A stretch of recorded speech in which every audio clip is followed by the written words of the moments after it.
Sounds Good good. afternoon, everybody. I'm Kim Parmeter. I'm the Executive Director of the Hermantown Area Chamber of Commerce, and I'm delighted that you've chosen to spend your gorgeous, sunny Thursday afternoon with us for our virtual lunch. So I hope you've gathered something delicious to eat and are ready to join us for a great topic. We're bringing back our monthly member lunch. I know this is a favorite for so many of our members, and it's been kind of sad that we haven't been able to convene together. So we're trying it virtual style, and we're very pleased to welcome the crew from Twin Metals.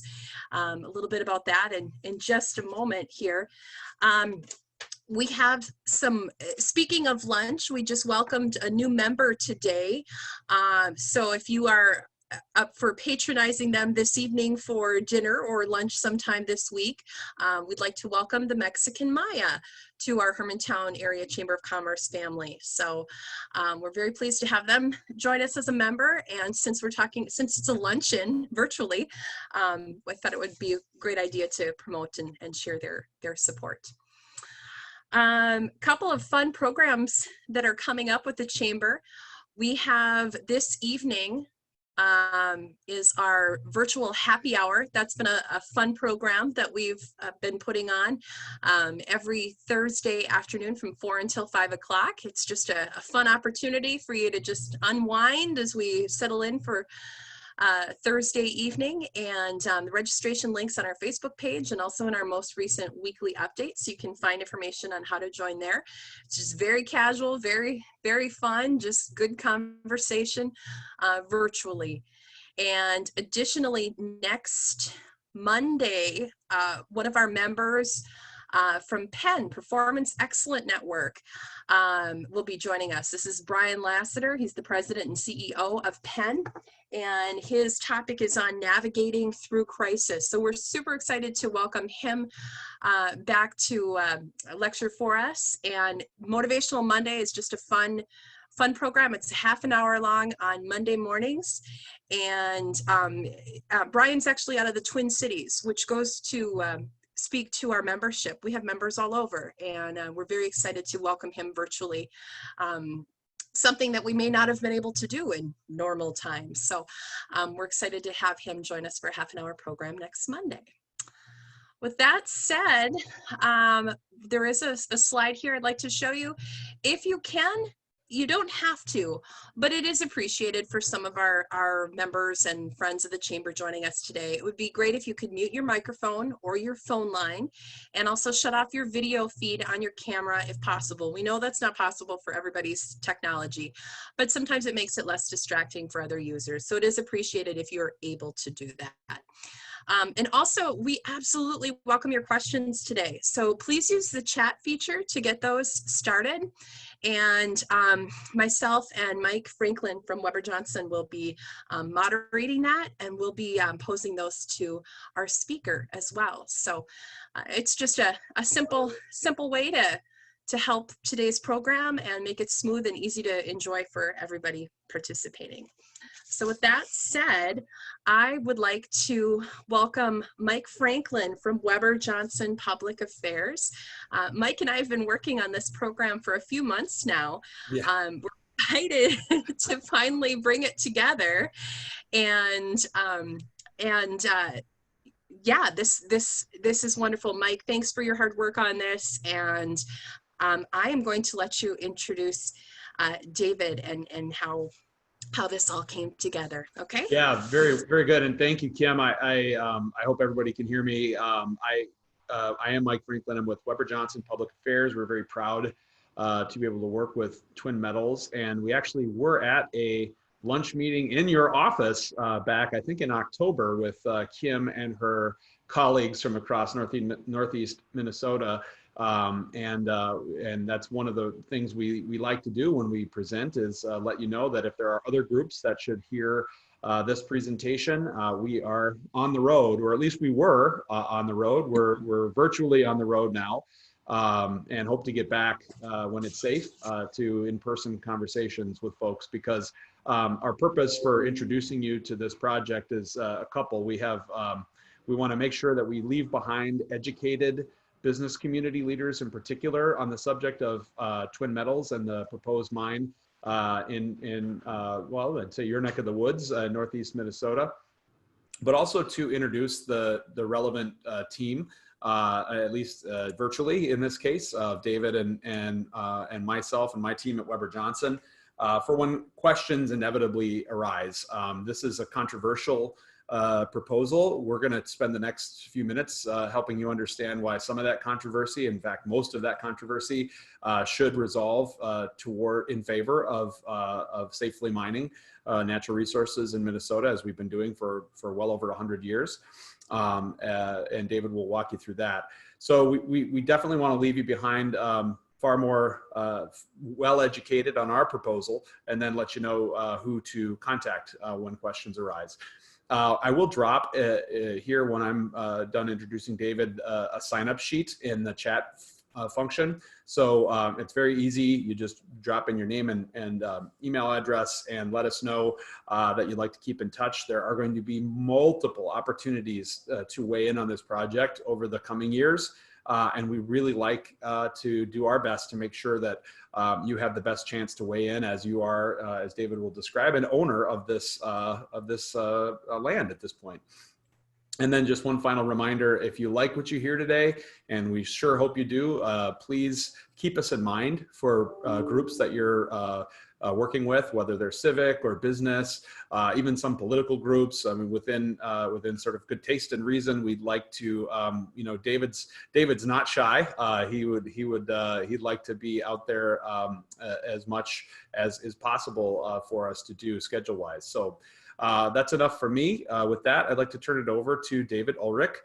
David is, as he'll describe, one of the longest tenured employees with Twin Metals Minnesota. He's been on since the very beginning, and he's very passionate about this project and about what it means for Northeast Minnesota. And as he will describe, he's very bought into personally to a lot of the Northeast Minnesota education economy and educational infrastructure, among other things. So David, with that, I will turn it over to you, sir. Excellent, Mike. Thank you very much. Kim, thank you. And all of you, thank you for giving up your time today and coming and joining us to not necessarily hear a presentation as much as have a discussion. Even when these were live events, and Mike and I have been traveling around the state holding these with chamber groups and Rotary groups and Lions clubs and whoever has the interest to hear it, it's best as a conversation, a discussion versus a presentation, and even more so as we go remotely now. So Kim mentioned if you've got a question, you know, please throw it into chat. Mike and Kim will be fielding these and would love to stop and discuss, you know, what your questions are versus just showing you a slide deck. As business leaders, let me tee this up by saying here's maybe 3 reasons why this is an important story for each and every one of you. First, as we go through, we'll discuss the demand, the need for these ores, these metals moving forward, and their projections for just a stunning demand for these materials to fuel our economy's future. Now, the second point I make is Twin Metals has invested just under $500 million in this first 10 years of studying this deposit and figuring out a mining plan, with 80% of that done business with other Minnesota companies. So it could well be that either your businesses or businesses you support or your neighbors are already working on the Twin Metals project. And the third thing I would tee up is, as business leaders, our need for stable regulations, local, state, federal regulations, so as we make our decisions on expansion, on where we want to do business, that we know the rules, we play by those rules. So let me jump into this and get into the presentation proper. And I hope that I've done what we need to do.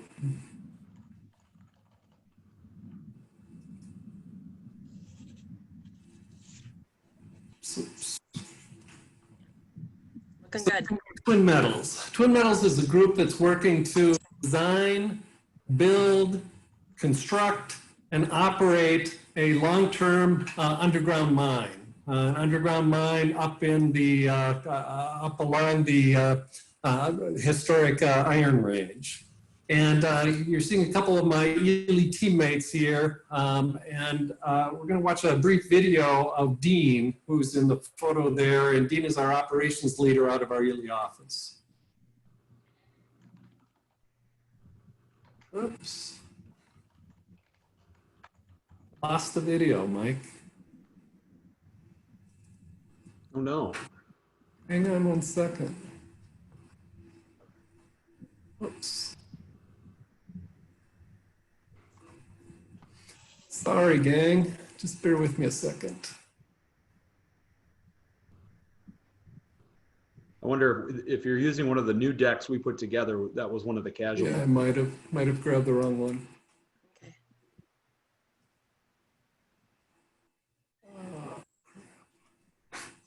I'll tap dance. There it is. David, There it is. for it. Okay, there you go.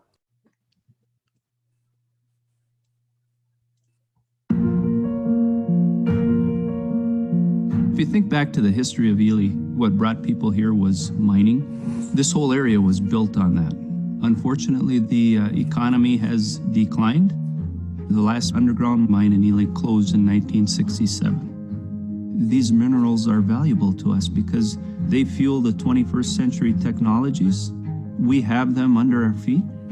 It's important that we move forward with the mine for our future.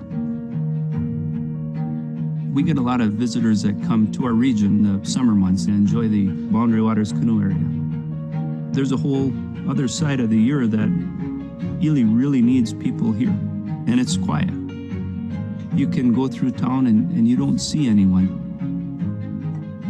So having a year-round economy is something that Twin Metals will have the opportunity to offer.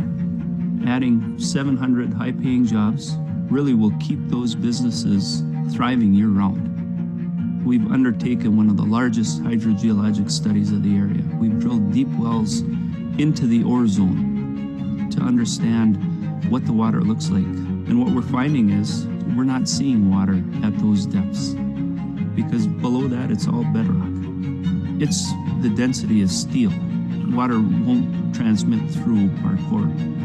And we meet or exceed any standards, it'll be the right project for Minnesota. Mining underneath this is the best conditions you can hope for an underground mine.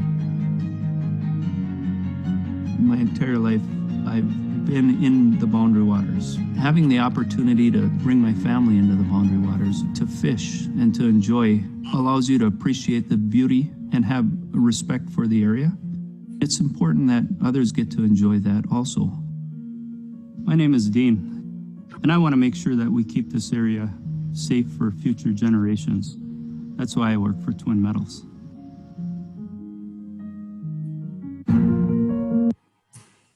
What Dean didn't mention is he's a fourth-generation Elyite and fourth-generation miner. Dean was working in the industry, he was working for North Shore Mine, one of the Cliffs properties, when the Twin Metals project started. And we were fortunate enough to convince Dean to come work on the Twin Metals project. And one of his big motivations is he wants to make sure that he's got a vibrant economy so that Generation 5, his daughters, can raise Generation 6, their children someday in Ely. And mining is the lifeblood of Northeast Minnesota. Mining is, I would argue, the reason Northeast Minnesota exists as a population center. We'll take a look at some numbers, some statistics that from Minnesota Deed that really support that notion. So Twin Metals, once again, was created 10 years ago to design an underground mine to harvest the minerals from this ore body. What we're going to look at across these next few slides, and where once again I encourage a discussion around any and all of these points, is this. This is what my presentation's about. It's about this industry, this organization that has safety as a core value. Safety for the team members, safety for the environment, safety for the community. The location of our leases are within the Superior National Forest in an area within the forest that the Superior National Forest Plan deems a desirable mining zone. Here at Companies is where we want you to harvest these metals. This deposit, this ore body, known as the Duluth Complex, the same ore body that PolyMet is looking to develop, the same ore body that Teck, Canada's largest mining company that has leases, is looking to develop, and a number of other companies. This ore body, the Duluth Complex, is considered to be one of the world's largest known undeveloped polymetallic ore bodies. It's epic in its size and scope. It's also epic in the fact of its creation. There's a word there, porphyry. 90% of all the copper deposits in the world are porphyry deposits, which is way too technical for the time we have to get into it. But this unique Duluth complex doesn't suffer the same issues that porphyry deposits, where virtually all the copper comes from in the world. Once again, this will be an underground mine. We've mined consecutively in Minnesota for 135 years, but it's been half a century since we've been underground. Dean mentioned it in the video. The Pioneer Mine closed April 1st, 1967. That mine was a 19th century mine. We will be reintroducing Minnesota to mining in a space shuttle era, in a SpaceX era. That's the technological difference. We will not bring anything to the surface other than the ore itself. We'll talk about tailings. Tailings is the sand that's left over after you've extracted the ore, and how we're going to deal with the tailings, which are some fantastic and unique processes. So modern underground mining, what you're seeing as labeled, this is the Eagle Mine. It's a copper nickel mine over in the UP of Michigan. It's a mine that's about 10 years old, and that's the footprint of current mining. That's a footprint you're seeing, hundreds of acres worth of disruption versus the thousands and tens of thousands of acres that we know in Northeast Minnesota from the surface mines, historic and the current surface mines. So this is a schematic showing the mine in some detail, and what we're seeing and how to read that. On the upper right-hand side, that would be the equivalent of that building we just saw at the Eagle Mine. That's where the access to the mine is, and this black line that's going down, that's how miners get in and out. They'll ride the equivalent of motor coaches to get down to the ore. They'll be mining as much as half a mile deep. This deposit goes as much as a mile deep. And in the upper left, what you're seeing is the Birch Lake Reservoir. That's the water body that we're closest to, about 15 to 20 feet deep. We will not start mining until we get 400 feet underground to ensure no interaction with surface water, and to ensure that we keep the land stable, that we don't end up impacting that. A lot of detail that we just won't necessarily get into unless you've got some questions, but this Duluth complex is an ancient ore body. You're seeing that 1.1 billion years old. Most of the world's copper deposits, these porphyry deposits, are relatively new creatures, about 25 million years old, a totally different geometry and shape, and have issues that this phenomenal creation doesn't have. Twin Metals announced about a half a year ago that we will deal with our tailings, the sand that's left over after you've extracted the ore, in one of two ways. One way is we'll take and put it back in the hole where it came from. We're creating caverns underground. As we pull the rock out, we extract the metals out of that. The sand that's left over, about half of it will go back underground. The other way we'll dispose of it, handle it, is dry stack. Dry stack is a process where essentially you take the water out before you put it in a tailing site. All of the tailing sites across the range, virtually all the tailing sites around the world, you build a dam, you build an earthen dam, and you put the sand, the tailings that behind that dam, but they're real wet. They're about 30% moisture. This dry stack process, you take the moisture out on the front end, bring it down to 12, 13%, make it the consistency of a sandcastle sand. You can shape it, you can contour it, you can compact it, and you can revegetate it concurrently with your operation. It's a more expensive process, but it's a much better environmental process. We will create an additional 50 jobs in order to do dry stack tailing versus conventional tailings, but it is an excellent solution for Twin Metals project. Down the lower left, just to point out, this dry stack process is used in a number of locations around the world. That's Admiralty Island in Alaska. It's an extremely wet climate, extremely cold climate, extremely snowy climate, analogous to Northeast Minnesota, only much more severe. They've been doing this dry stack tailing process on that Admiralty Island. It's a great solution for wet environments like we have. So why now? Why is Twin Metals looking to develop this? Why is PolyMet's project going on? Why is Tech so interested?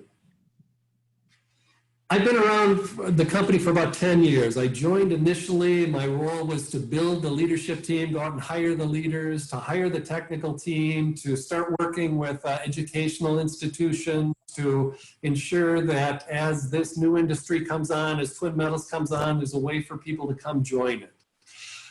So lots of numbers in this project, and this is the most stunning numbers, most stunning statistic I've seen in 10 years. The World Bank released a study on climate change this last year, and what they said is, listening to all of the countries talk about making a pivot, reducing our carbon footprint, we will need as much copper in the next couple decades as we've mined in civilization's history. Absolutely stunning to try and wrap your head around. Sounds like somebody has a question. Nope. Okay. You know, a question is, what is all this copper used for? What is all this nickel used for? Well, let's just take a look at that slide. Copper, as we think of reducing carbon footprint, moving off of coal, moving off of oil, going to renewables. A wind turbine, 4.3 tons of copper in a single wind turbine. As we look at electrical vehicles rather than gas-powered vehicles, there's 3, 4, 5 times as much copper, nickel, cobalt in electrical vehicles as in gasoline-powered vehicles. You know, the solar panels. What really gets me in this photo is not that electric car, but those charging stations. Right now, think of the community that you live in. Think of traveling between Hermantown and the Twin Cities. Think of going anywhere on the interstate. Virtually every exit has 1, 2, 3 gas stations. Once we're an electric fleeted nation, think of the electrical infrastructure that's needed to support all that. So those are some of the high-end technical uses. I think of copper much, much more simply. Copper is what created the comforts of the 19th century. Before we figured out how to take copper and transmit electricity and how to take copper and transmit water into our houses, we were living with whale oil, kerosene, and outhouses. Because of copper, we've created what we call modernity, you know, the comforts of that 19th century. You look at that and say, wow, okay, that's interesting. Maybe I never put that puzzle together before, but we all have that. Well, according to the World Health Organization, 20% of us, 1.7 billion people, haven't yet made it to the 19th century, don't live with electricity in their houses, don't live with plumbing. So 1.7 billion people are saying, hey, we need more copper so I can, you know, hopefully catch up with y'all. Copper is also the foundation, the first step in the supply chain that's created the wonders of the 20th century. The fact that we're having this Zoom presentation across the internet, through our computers, with our cell phones handy to us. Without copper, none of that exists. And once again, that stunning statistic from the World Bank, in the next couple decades, we need as much copper as we've ever mined in civilization's history to make this pivot off of carbon-based economy. So what is all that copper used for? The 19th, 20th, and 21st centuries, you know, what we know, our existence. So if we need all this copper for all those reasons, why are we having this discussion about copper in Minnesota? And when I say copper, once again, read that as a shorthand for all the minerals that are in this Duluth complex, all the minerals that Twin Metals will be harvesting. Copper, nickel, cobalt, platinum, palladium, and gold. The reason why we're having these discussions, the reason why this is so profound is that Duluth complex, is that ore body, one of the world's largest known undeveloped polymetallic ore resources. Looking at this slide, reading that, the far right-hand column, 90% iron ore, taconite. The US, you can't tell Minnesota's story or the US story, the history, without talking about Northeast Minnesota, the Iron Range's contribution to that. 90% of all of the US supply of iron ore has come out of Northeast Minnesota, the Cuyuna, the Masaga, the Vermilion Ranges. Now we're still the supplier of iron ore to make steel, to grow the US. And as profound as that story is, and there's probably another century worth of iron mining to be done in Northeast Minnesota, these 5 bars on the left dwarf the Iron Range. That is the Duluth complex. And reading this slide once again, 1/3 of all of the copper in the United States is locked up in the Duluth complex. Fully half of the platinum and palladium reserves in the US are in the Duluth complex. A stunning 90% of the US's cobalt is in the Duluth complex. As we talk about this need for these metals, hearing the voice of Elon Musk, who is in the news this week because of SpaceX, but also Tesla, he's raising a red flag about the supply chains not being adequate to meet the needs of these of this transformation, of this green movement. And he's also raising a flag about the immorality of the current supply chains. And when he's talking about that, he's talking about things like cobalt. The world's largest supply of cobalt and the largest supplier of cobalt is the Democratic Republic of the Congo. And in the Democratic Republic of the Congo, what we in Minnesota know as grade school children, they know as miners. Not M-I-N-O-R-S, but M-I-N-E-R-S. You got 12-year-old kids supplying what we need to live our lifestyle. Musk is saying that's just not right. We should be doing this in areas where we have the rules, the regulations, the safety considerations for the miners, for the communities, and for the environment. Lastly there, the nickel. Virtually all of the nickel in the United States is locked up in this complex. So why are these conversations going on? Because in a neighborhood where we mine and have mined for over a century, one of the premier mining areas in the world, because of the iron ore, we now have this deposit that we can continue our mining. So the impact in Northeast Minnesota. Twin Metals, I mentioned, coming up in about a month on its 10th anniversary, has invested, creeping up on $500 million, private investment to date, with once again, 80-some% of that spent with other Minnesota companies. We're actively involved in our communities, just as you're actively involved in your community. You see Dean there in the background, across from him is Jordan, another 4th-generation Neolite, another 4th-generation miner.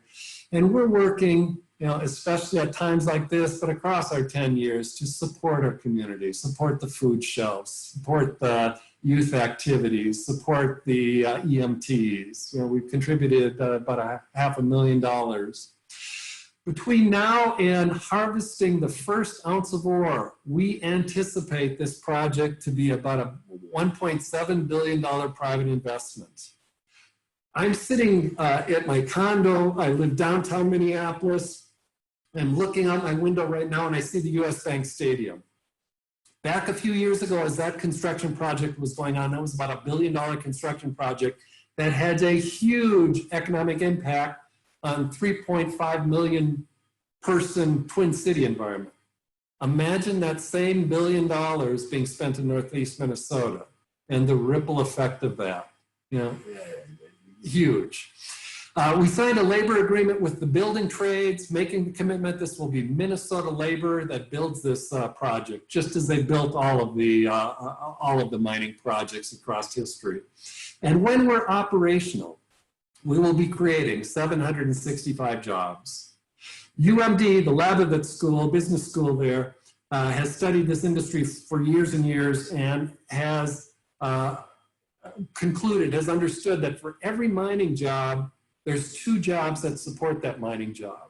And many of those jobs are direct support, things that back in the day, decades ago, maybe used to be on the mining payroll, i.e., if you will, with me as imagery, Wile E. Coyote pushing the plunger, TNT to make an explosion. That used to be a Cliffs employee, or that used to be a US Steel employee. Now it's somebody that works at a vendor, Dynon Noble as an example. Back in the day, the people that worked on the dump trucks, the surface open pit dump trucks, the 2-3-story tall dump trucks, used to be a Cliffs or Steel employee. Now they work for people like Caterpillar. So because of Twin Metals creating this mine, bringing it to fruition and operation, there will be a couple thousand new jobs created in Northeast Minnesota. In addition to those, economic impact, Twin Metals holds leases, but Twin Metals doesn't own these metals. The owners of these metals are on this call today. Citizens of the United States, residents of Minnesota. Twin Metals has state leases, they have federal leases. And as they start harvesting these metals, they pay royalties. They pay state royalties, they pay federal royalties. Certainly pay sales tax, pay payroll taxes. IRRB, Iron Range Resource Rehabilitation Board, was created back in the 40s. And the creation of that, the funding of that, was the mines, in lieu of paying property taxes, they pay a production tax. That's funneled through the IRRB, who distributes it back out in 11 county area. It reduces homeowners and businesses' property taxes. They are partners in trying to attract additional businesses, and they also support education. In this last number of months, the school districts of Eveleth, Gilbert, and Virginia, as an example, have elected to consolidate their school district, build a brand new high school, and build another school. I think it's a $160 million project. IRRB is $120 million into that. In other words, mining companies are helping build that high school. Speaking of school, I don't know if any of you are familiar with the school trust. School trust was a creation of statehood. When the territory of Minnesota petitioned the federal government back in the 1850s to become Minnesota the state rather than Minnesota the territory, federal government gave a blessing, go ahead, go for statehood, but here's some things you've got to bake into your constitution. And one of those was funding for education. There's 2 different types. There's K-12 funding and there's post-secondary funding. And it's set up such that if you extract royalties from certain parcels of land in any township across the state, you pay a royalty that's dedicated to those funding streams for education. Across the 150-year history of statehood, that trust fund, K-12 trust fund, has been built up to about $1 billion. And what that translates into, as an example, for the Hermantown School District. Mike, if you would, I think you got that number? Yep, we've got the number from 2019 is $87,498.75, and I did drop a link in the chat too, as far as, so if you happen to be in a different school district, you can look up yours using that link. So annually, about $90,000 a year comes from this school trust fund. DNR did an analysis about a decade ago looking at this new potential copper industry. And what they concluded at that time, and I think their numbers were real aggressive on how quickly this would come about, but just to show you order of magnitude, that in the first couple of decades of this copper industry, the copper industry could add an additional couple $2 billion into that school trust fund. So what's taken iron ore over a century to build up to $1 billion, in a couple of decades, DNR is suggesting copper mining could more than triple that fund. A number of months ago, Dave McMillan, the former chair of the University Board of Regents, invited me to a Regents dinner. It was at East Cliff, the university president's residence. And over dinner, everybody got up and introduced himself. And Dave, wearing his hat of 8th Congressional District, University of Minnesota Regent, shared with his peers, the University Trust Fund, that there are more endowed professorships and more scholarships from the University Trust Fund than any other funding vehicle at the university. So once again, these trust funds, because essentially mining, you know, timber has made contributions, but it's really mining that has driven all that. You know, profound to our state. DEED, Department of Economic Development, surveys every corner of the state, every industry on a monthly basis. And this slide is 2017. So the 2017 data said the average gross earnings by a miner was $90,000. If we were to update my slide, and I need to do that, the 2018 says the average miner grossed $99,000. You know, more than double of what the Northeast Minnesota all industry average is, and 5 times as much as the tourism number.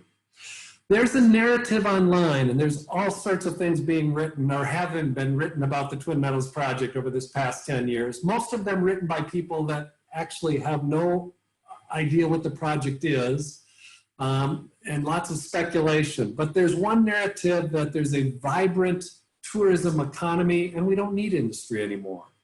You know, DEED suggests that's not the case. If we were to superimpose on this slide St. Louis County says a family of 4, a living wage for that family of 4 is $46,000. So if both parents are working in the hospitality industry, that's not paying all the bills. Dave Listelgard is the representative from the East Range area. And Dave makes an analogy that tourism is spectacular. It richens our lives in Northeast Minnesota. It has grown up around mining. Mining is an older event than tourism, and whatever tourism, whatever richness has happened has grown up around mining. But tourism is like the sweet dessert at the end of the meal. It's not the protein, it's not what we need to sustain ourselves. Mining is the reason that Northeast Minnesota exists as population centers. Those iron ranges have sustained us, and this new Duluth complex can continue to sustain us for generations forward. So where are we located? This is our Ely office. It's appropriately on Miners Drive.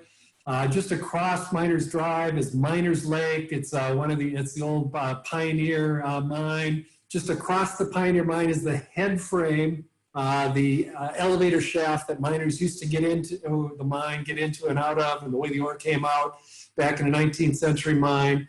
And what you're seeing there is the architect's homage to that head frame, you know, that copper-clad entrance to our office with a periodic table of elements.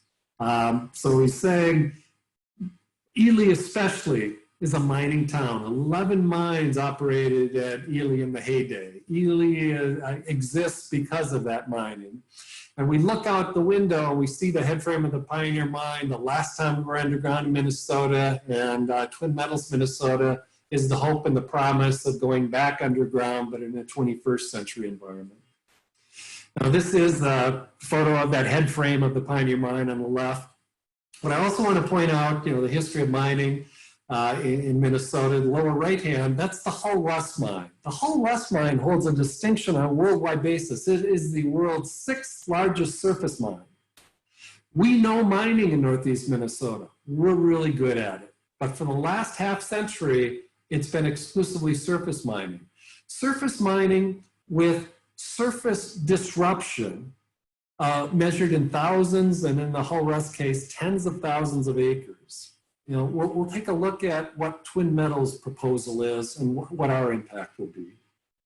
So Twin Metals, we're in a very active district, a lot of logging, recreation, you know, mining. There's a quarry just adjacent to us.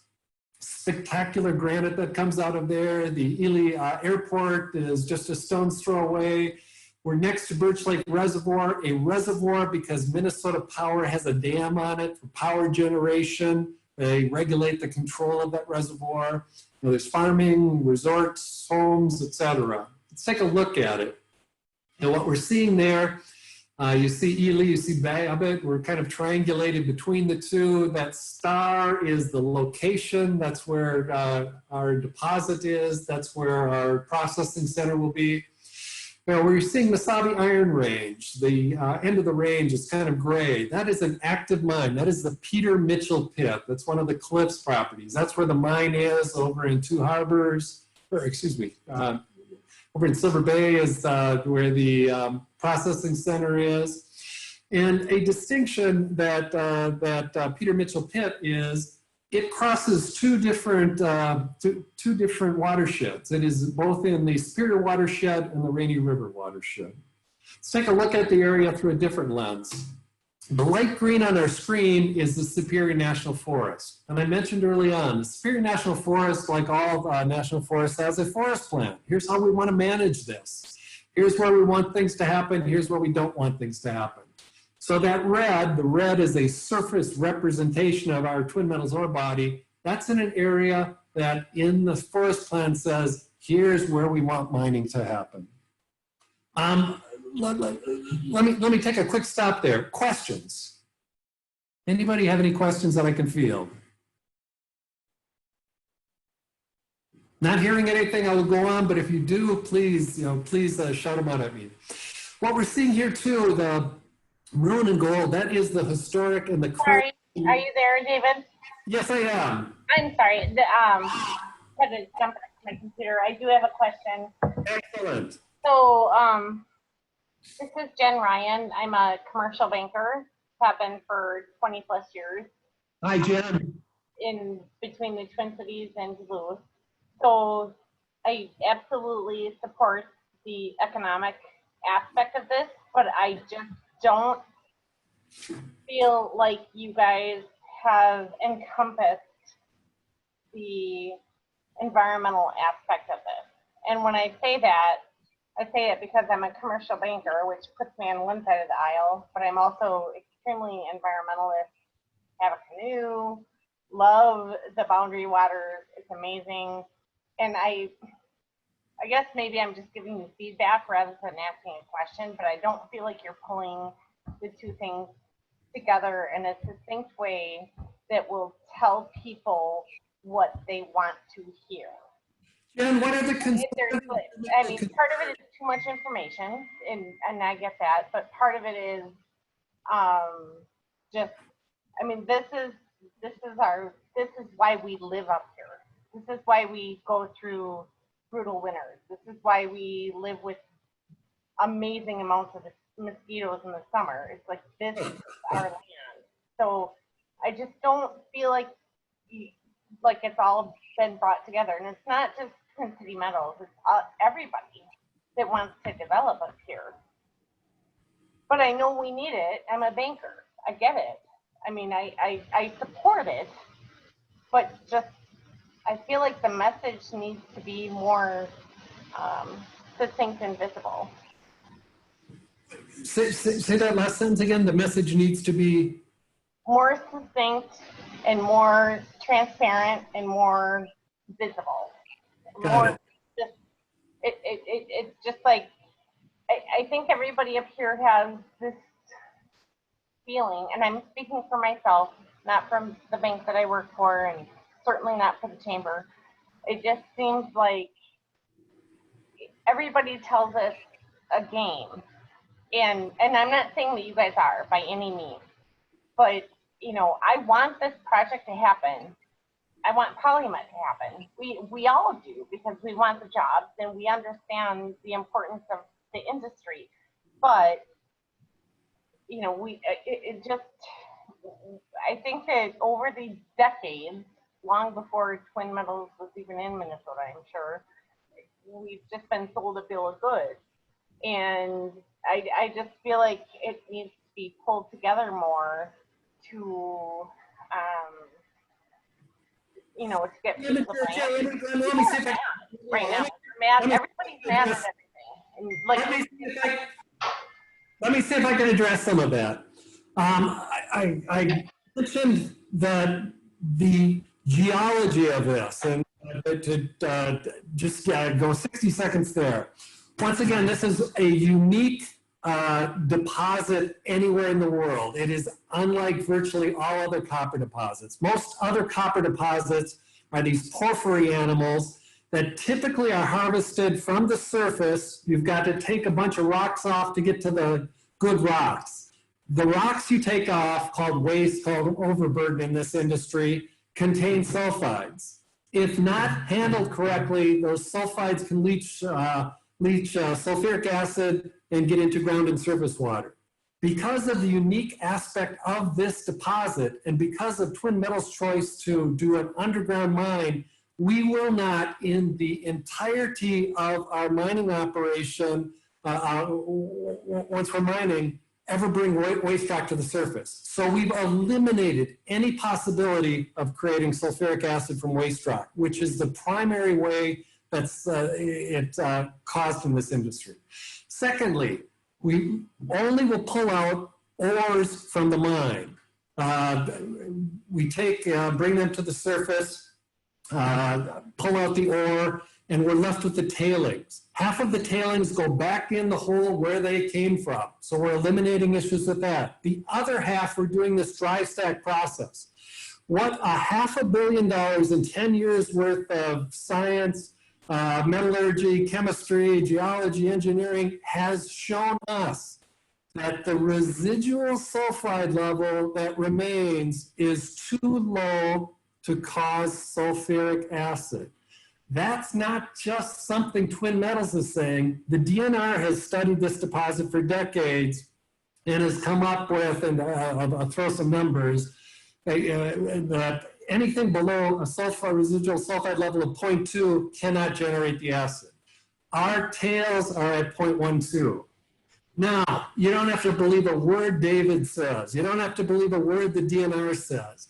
We've taken, and it was just last December that we took all of our science, we went into the regulators, and the regulators on the state is the BLM, is the DNR. The regulators on the federal is BLM, and said, here's what our science has shown us, here's what our proposal is.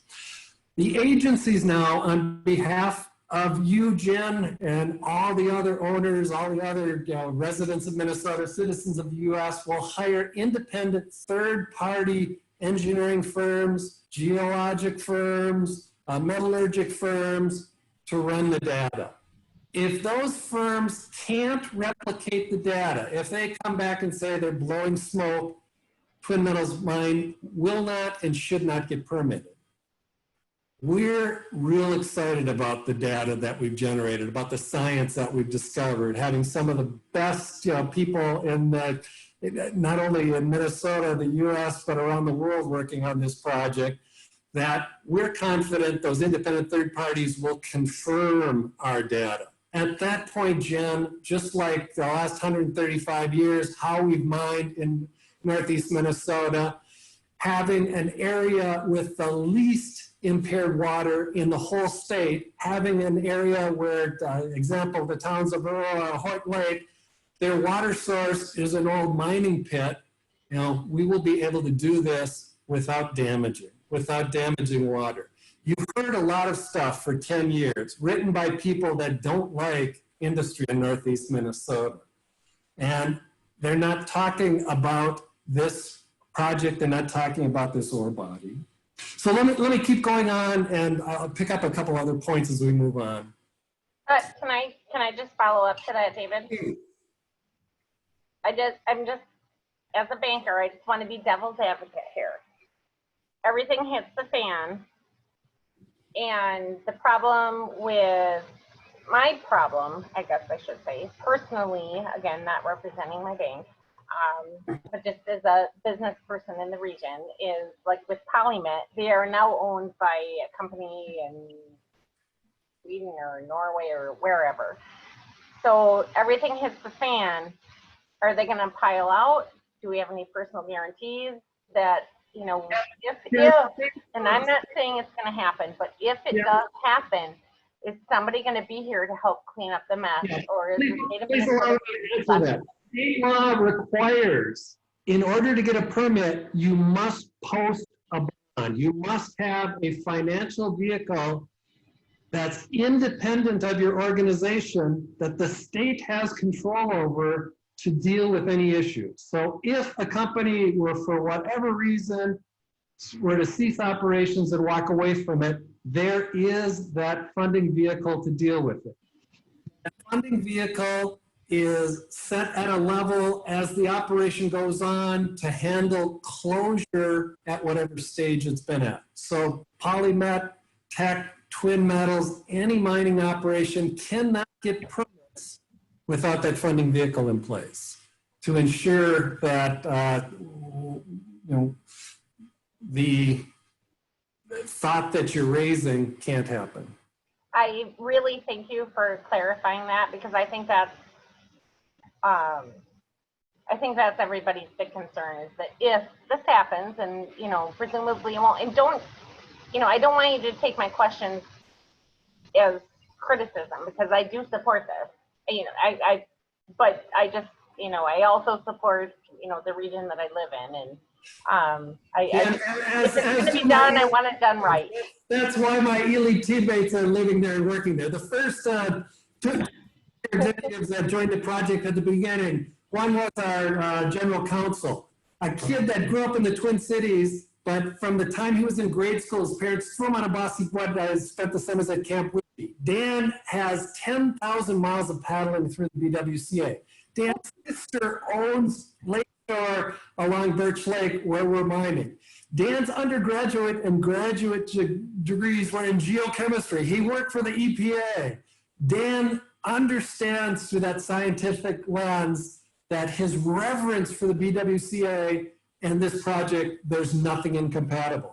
My head of environmental sustainability at the beginning of the project, a Twin City gal that did her undergraduate work at UMD, then did her graduate work at New Mexico State, was in the mining industry out west, never coming home to the damn mosquitoes and the freaking cold winters until this project. Ann's brother owns a cabin on Birch Lake. Ann's reverence of the Northeast Minnesota, of the boundary waters, and her scientific understanding of this project, that there's nothing incompatible. We're all native Minnesotans, essentially all native Minnesotans working on this project, and it starts with that's built into the DNA. Just as for 135 years, there's been nothing incompatible with mining's legacy, history, and you know, the wonders of Minnesota. This new mining fits within that. We are in a mining district. We're great at it, and we know how to protect the environment and successfully mine. Unlike many other places in the world where right now you, me, and everyone else are getting these medals. We should do this in our backyard because we can do it better. I'm down to 5 minutes. I've got to pick up my pace. I'm sorry. All right. Thank you very much, David. I appreciate your comments. Yep. Whoops. So within the Superior National Forest is also the BWCA legislation created 40, 50 years ago, where through our elected representatives, we collectively said, let's recreate a wilderness. And what do I mean by recreate a wilderness? Well, to get the BWCA to how we know it now, hundreds of property owners, cabin owners, resort owners were evicted from their property. Those properties were razed. And we've allowed the BWCA to revegetate, to have it be the wonder that we know. But that legislation said we will never have industry in that area anymore within the boundary waters, that 1 million+ acres.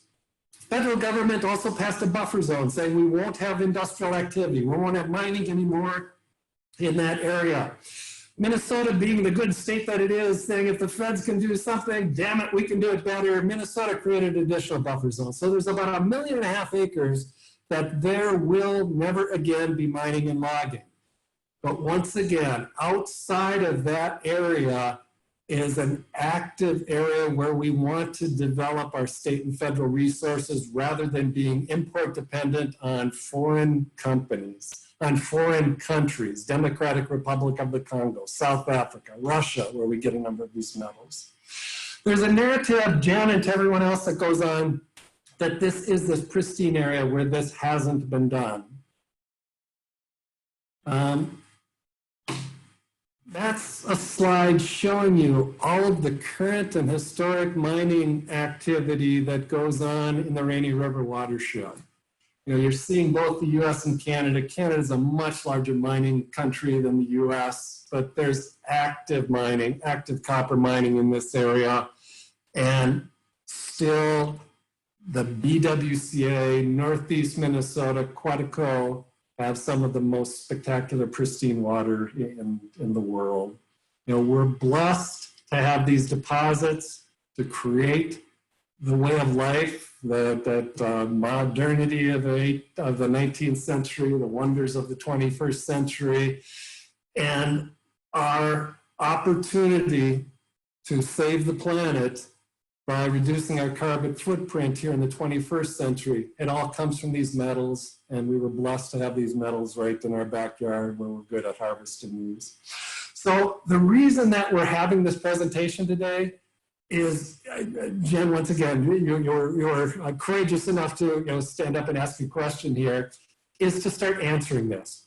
For 10 years, we've been an engineering project, a heads down project, looking to do science. It was just last December, about 5 months ago now, where we took this wealth of science, marched into the agencies, the people that represent you owners of this, and said, we are so excited, here's what we propose to do. And we now want to raise the awareness of all the owners to understand what this project is, to advocate on behalf of the agencies, call the DNR, call the BLM, say, damn it, I want mining, but only if it's done right, only if you can ensure that nothing happens. So they're the ones now that are going to be conducting the confirmation of what Twin Metals is saying. There's all sorts of opportunities for people to weigh in on that. Those nodes down on the lower left, these are public input opportunities. Right now, scoping is going on. Scoping is these agencies saying, okay, here's all the questions I need to ask. Here's all the things we need to know before we could make a decision whether or not this is a good project and whether or not it meets or positively exceeds all of the regulations. So there's great opportunity for everybody to say, agencies here will advocate for you to study. As Mike teed it up at the beginning, if you're interested at all, if this has piqued your interest, we're actively involved on all the social media, sign up and you'll be able to track this and get your questions answered and stop listening to a lot of stuff that's out there written by people that don't have any idea what the project is, and start seeing it through the lens of the agencies and those overseeing it. So Kim, I ran long, it's 1 o'clock. Maybe if I can just, any final questions I can answer? I think that we're good. I just had one comment. Can you hear me okay? You should be able to. Okay, yep. Wonderful.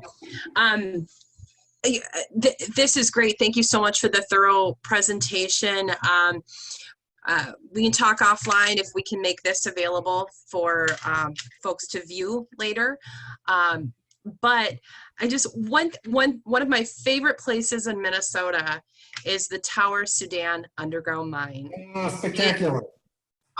It is just, it's fantastic. It will make you just appreciate the history of mining in this country and our state and what our miners went through. And unfortunately, I can't get my family members to go back with me because they're a little concerned. They're a little scared of the elevator shaft ride down. What is it? Almost a mile. Yep. But it is absolutely exhilarating, and you get to hop in a mine car and go another, what, a mile or two into the mine. It's so quiet. It's so tranquil. It's a little daunting, but it's just wonderful. And all this to say that we have such a wonderful, deep, rich history in mining, and with respect to, you know, we appreciate everything that you're doing to make sure that things are being done correctly for future generations to enjoy. And yeah, we appreciate your involvement and taking the time to speak with our folks today. Definitely. Excellent, Kim. And to all of you, thank you very much. Really appreciate it. As Mike teed it up at the beginning, we're out trying to share this story. We want everybody to know. We want everybody to be informed. We want everybody to be part of the process. So should you be members of any other organizations, any other groups that would be interested to hear this, contact Mike or I, and we'd be delighted either to do one of these or hopefully soon to be back out actually in person getting together. Thank you. Wonderful. Wonderful. Thank you, everybody, for attending. Again, today we have a fun happy hour at from 4 o'clock to 5 o'clock. You can find the link on Facebook or in the most recent weekly update. And next Monday, we have our Motivational Monday speaker with one of our members from the Twin Cities Performance Excellence Network, talking about navigating through crisis. And of course, we are always here for you. Find us on our Facebook page, Hermantown Chamber. Email me, kim@hermantownchamber.com. Thank you. We appreciate you reaching out to us, and thank you so much for participating in today's program. Have a wonderful day. Bye. Thanks, everybody.